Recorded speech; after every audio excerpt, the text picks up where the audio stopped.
रोहन एक छोटा सा पेंटर था, छोटे से शहर में रहता था। उसकी जिंदगी सादी सी थी, दिन भर छोटे मोटे काम और रात को अपनी पेंटिंग्स में खुद को खो देता। उसकी पेंटिंग्स में एक अजीब सी उदासी होती थी, जैसे वो किसी के लिए तरस रहा हो। अंजलि, एक स्कूल टीचर, उसी शहर में नई नई आई थी। वो अपने स्टूडेंट्स को दिल से पढ़ाती थी और हर बच्चे के चेहरे पे मुस्कान लेने में उसको सुकून मिलता था। एक दिन रोहन को अंजलि के स्कूल के लिए एक म्यूरल पेंट करने का काम मिला। जब वो पहली बार अंजलि से मिला, उसकी आंखों में एक चमक थी जो रोहन ने अपनी जिंदगी में कभी नहीं देखी थी। अंजलि की बातें, उसकी हंसी, उसका बैकएंड के साथ प्यार, सब कुछ रोहन के दिल को छू गया।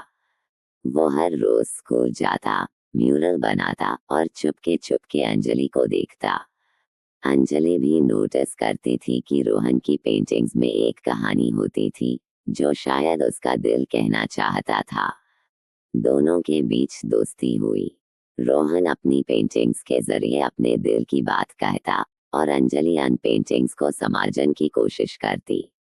एक दिन रोहन ने अंजलि के लिए एक खास पेंटिंग बनाई, एक लड़की जो एक खुला मैदान में अकेली खड़ी थी और उसके आसपास रंग बिरंगे फूल खिल रहे थे।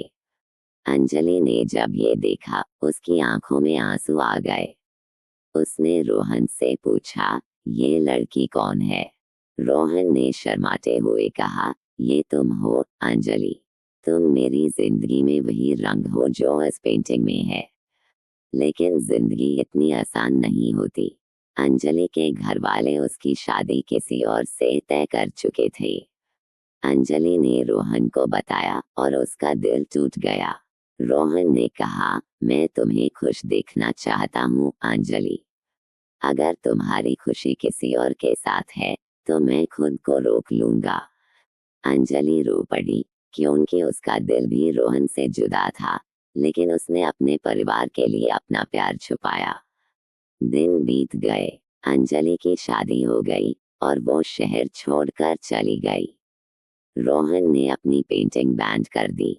उसका घर खाली कैनवस से भर गया, लेकिन उसने कोई रंग नहीं छुआया। एक दिन उसके घर एक पार्सल आया। उसमें एक पुरानी पेंटिंग थी, वही पेंटिंग जो रोहन ने अंजलि के लिए बनाई थी। साथ में एक छोटा सा लेटर था, रोहन, ये पेंटिंग मेरी जिंदगी का सबसे खूबसूरत हिस्सा है। तुमने मुझे रंग दिया और मैं हमेशा तुम्हारी वजह से मुस्कुराती रहूंगी। अपनी पेंटिंग मत छोड़ना, क्योंकि तुम्हारा दिल उसमें बसता है अंजलि। रोहन की आंखों में आंसू थे। उसने अपना ब्रश उठाया और इस दिन के बाद उसकी हर पेंटिंग में अंजलि के रंग झलकते थे। वो दोनों कभी साथ नहीं रहे, लेकिन रोहन के दिल में अंजलि हमेशा जिंदा रही और अंजलि के दिल में रोहन की पेंटिंग।